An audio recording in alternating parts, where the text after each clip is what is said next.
Bismillahirrahmanirrahim. Assalamualaikum warahmatullahi wabarakatuh. Kami dari kelompok 1 yang beranggotakan saya sendiri Ahmad Saifuddin, Ainun Arwidia, Anugrah Windy, dan Widya Mirza akan mempresentasikan akad bisnis syariah berbisnis investasi. Pertama yaitu pengertian mudharabah. Mudharabah adalah bentuk kerjasama antara dua atau lebih pihak di mana pemilik modal atau sahibul amal mempercayakan sejumlah modal kepada pengelola atau mudharib dengan suatu perjanjian di awal. Keuntungan yang dituangkan dalam kontrak ditentukan dalam bentuk nisbah. Jika usaha yang dijalankan mengalami kerugian, maka kerugian itu ditanggung oleh sahibul amal sepanjang kerugian itu bukan akibat kelalaian mudharib. Namun, jika kerugian itu diakibatkan karena kelalaian mudharib, maka mudharib harus bertanggung jawab atas kerugian tersebut. Yang kedua, dasar hukum mudharib. Dasar hukum yang pertama yaitu yang dari Quran surat Al-Jumu'ah ayat 10 yang berbunyi fa idza qudiyatis sholatu fantashiru fil ardi wabtaghu min fadlillahi wadhkurullaha katsiran la'allakum tuflihun. Yang artinya apabila telah ditunaikan sholat, maka bertebaranlah kamu di muka bumi dan carilah karunia Allah dan ingatlah Allah banyak-banyak supaya kamu beruntung.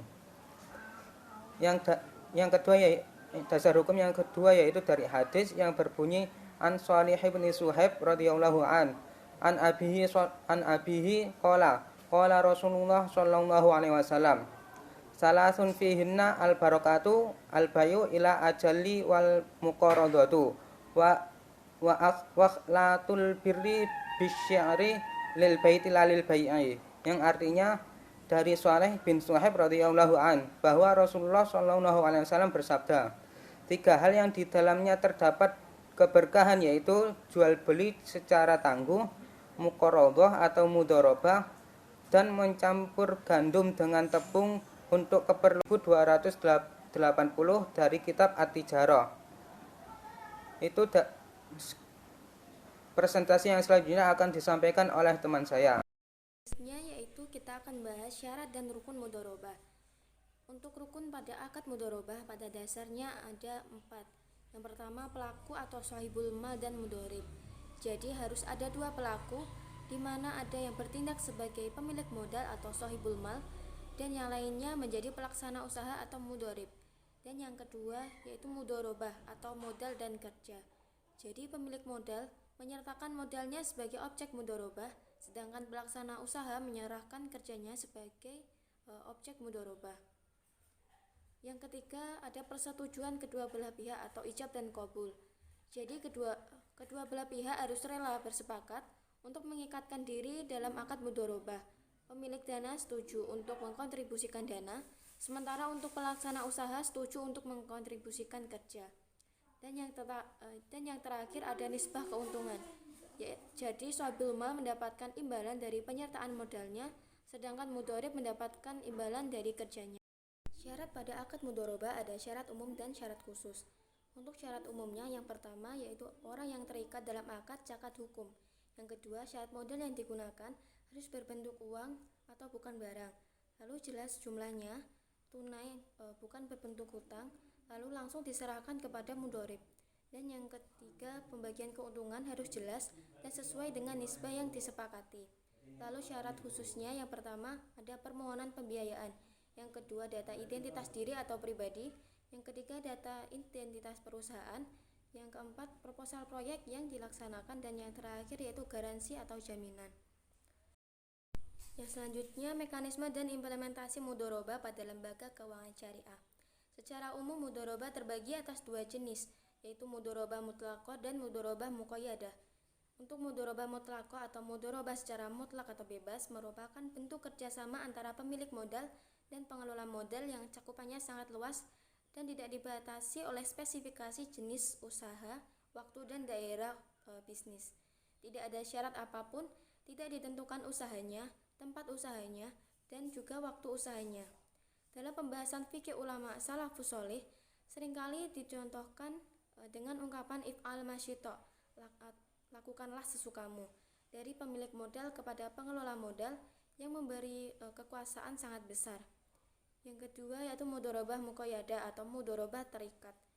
Mudharabah muqayyadah adalah kebalikan dari mudharabah mutlaqah, yaitu bentuk kerjasama antara pemilik modal dan pengelola modal yang cakupannya dibatasi dengan batasan jenis usaha, waktu atau tempat usaha, di mana ada syarat, jenis usaha, tempat dan waktu usaha yang sudah ditentukan oleh pemilik modal. Bentuk yang selanjutnya akan dijelaskan oleh teman saya. Dan saya akan melanjutkan penjelasan dari teman saya, yaitu tentang pengertian syirkah. Syirkah adalah akad kerjasama antara dua pihak atau lebih untuk suatu usaha tertentu di mana masing-masing pihak memberikan kontribusi dana dengan kesepakatan bahwa keuntungan dan risiko akan ditanggung bersama sesuai dengan kesepakatan. Kemudian macam-macam syirkah.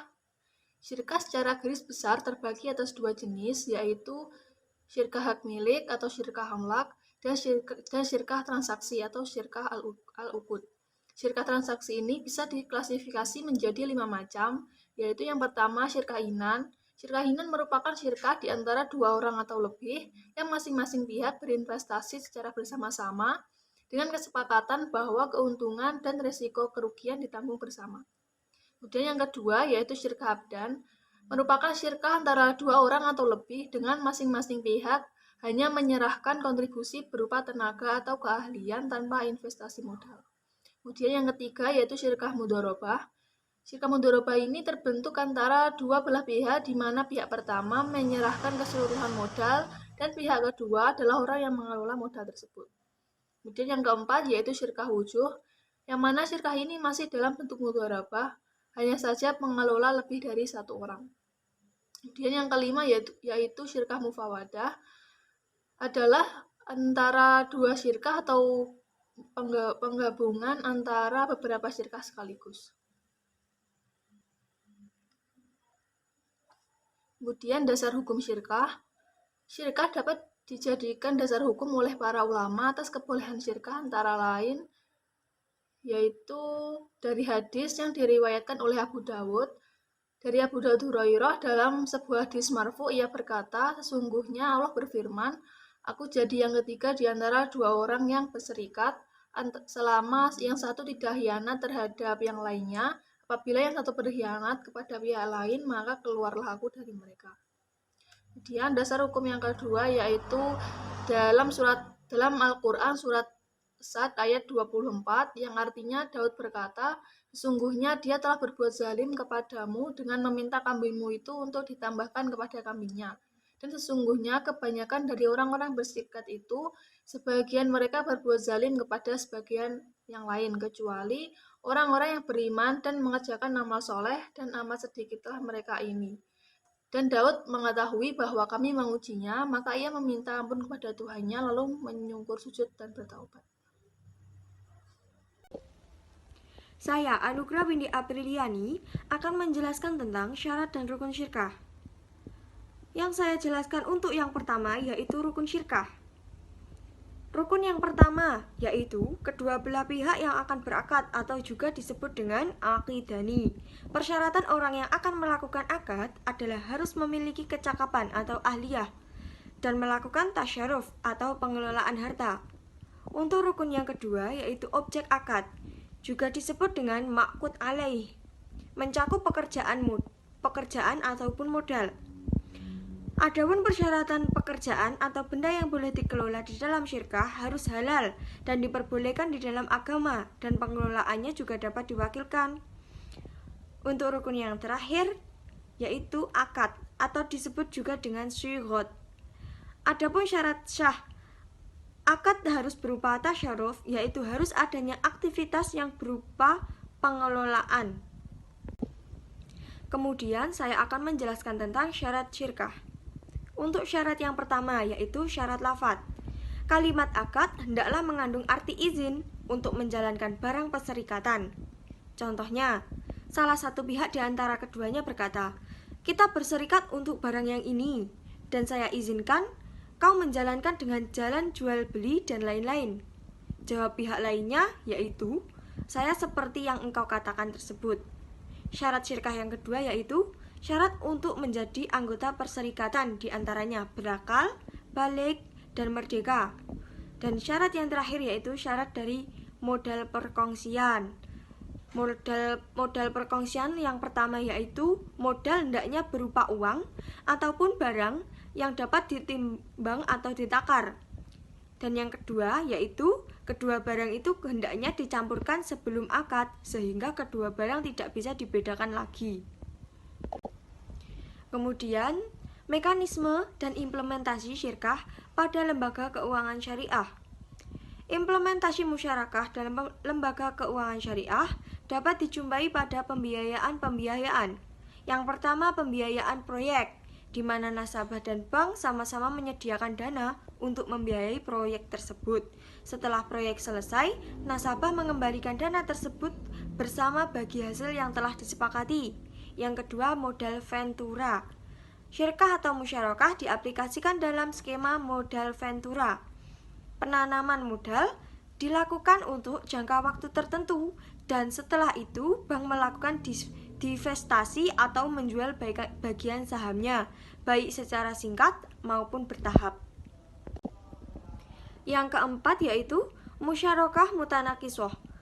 Musyarakah atau syirkah yang kepemilikan aset atau barang atau modal salah satu pihak atau syarik berkurang disebabkan pembelian secara bertahap oleh pihak lainnya. Hukum musyarakah mutanakisah adalah boleh. Yang kelima yaitu sukuk musyarakah. Sukuk yang diterbitkan di Indonesia saat ini baru menggunakan dua akad, yaitu akad mudharabah dan akad ijarah. Di Indonesia, sukuk dengan menggunakan akad musyarakah berpotensi untuk diterapkan oleh perusahaan di berbagai sektor bidang usaha, sedangkan sukuk dengan menggunakan akad istisna untuk perusahaan di sektor infrastruktur.